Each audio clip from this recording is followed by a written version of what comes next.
నక్సలైట్ వల్ల నీకు వచ్చిన నష్టం ఏందే? నక్సలైట్లని పట్టి పట్టి పట్టి వేటాడి మీద సంపాదించినటువంటి అవసరం ఏముంది?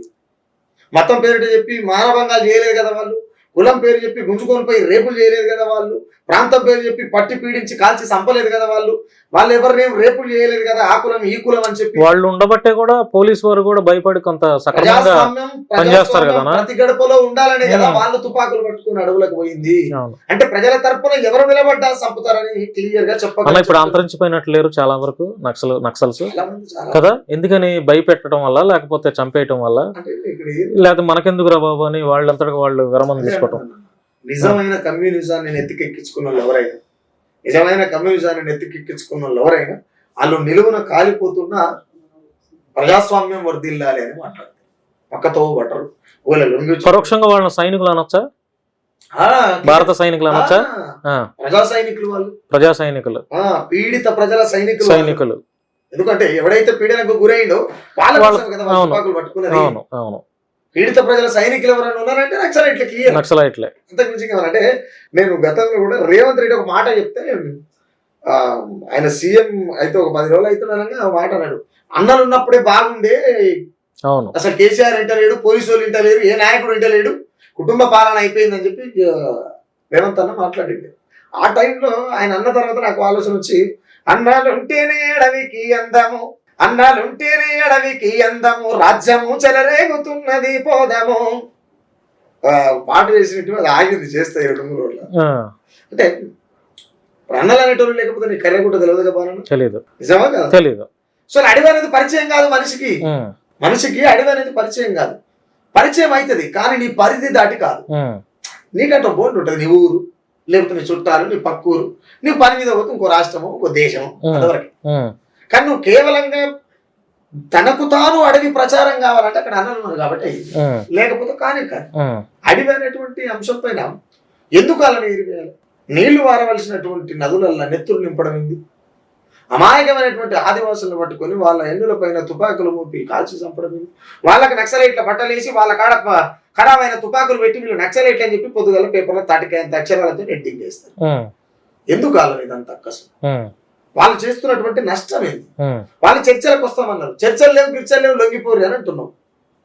చర్చలు చేయవలసినటువంటి కనీస బాధ్యత లేదా రాజ్యాల కాడ? రాజ్యం అంటే ఏంది?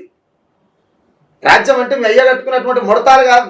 రాజ్యం అంటే మీ అయ్య కట్టుకున్న ముడతాలు కాదు. రాజ్యం అంటే ప్రజలు వేసినటువంటి భిక్షవై. రాజ్యం అంటే భూమి, రాజ్యం అంటే ప్రజలు, రాజ్యం అంటే ఒకరి. భారతదేశం అంటే ఏంటిది? మనుషులు కదా, దేశం అంటే మనుషులు. మా దేశం మా దేశం మా దేశం మా దేశం చాలా గొప్పది అంటే అనడంలో కారణం ఏంది? అక్కడ ఉన్నటువంటి ప్రజలు గొప్పోళ్ళు అని అర్థం.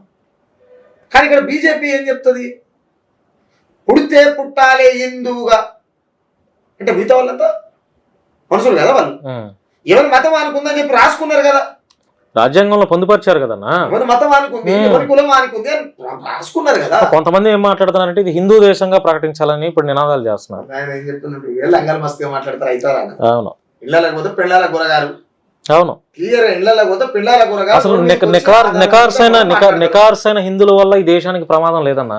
ఇంకోటి క్లియర్ లేదు, హిందూ ముసుగులో వ్యాపారం ఎవడైతే చేస్తున్నాడో వాళ్ళ వాళ్లే మత విద్వేషాలు రెచ్చగొడుతున్నారు. రాజకీయ వ్యాపారం.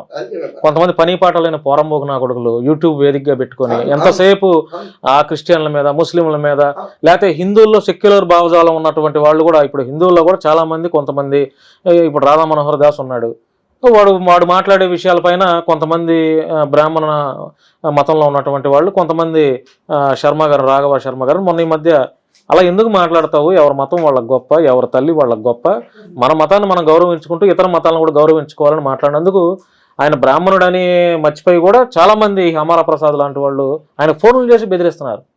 అంటే అమర ప్రసాద్ అని చాలా మంది అంటారు.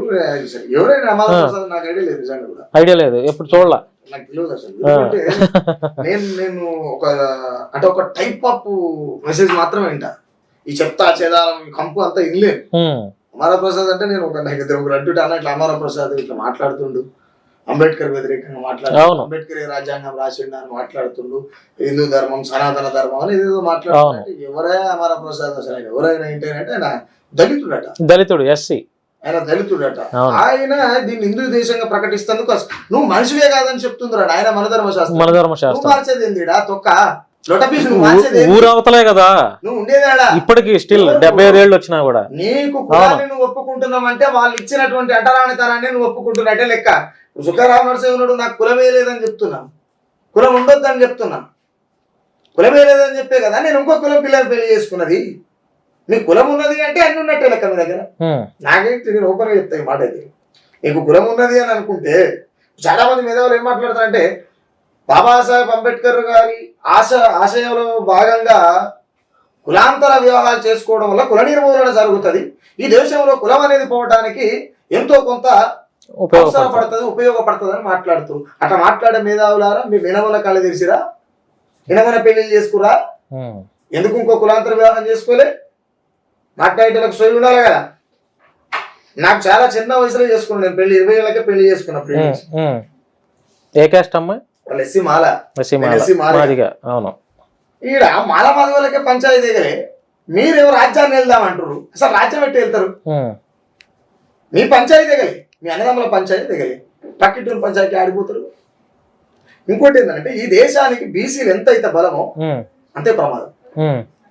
ఎంతైతే బలమో బీసీలు అంతే ప్రమాదం. ఎందుకు? ఏ పార్టీ జెండాలు మోయాలన్నా ఆ జెండాలు మోసే బానిసత్వంలో ముందు వరుసలు ఉండేది బీసీలు. అంతే కదా. ఏ పార్టీ జెండా ఎగరాలన్నా అది ప్రచారం కావాలన్నా బానిసత్వంలో శివసత్తులు లేక పోయేది దళితులే కదా. అవును.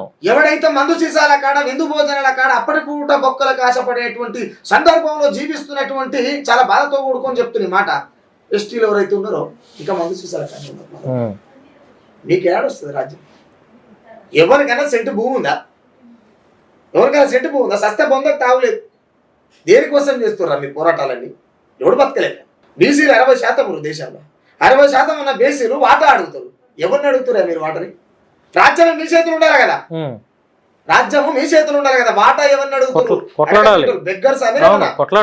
మీరు బెగ్గర్సా?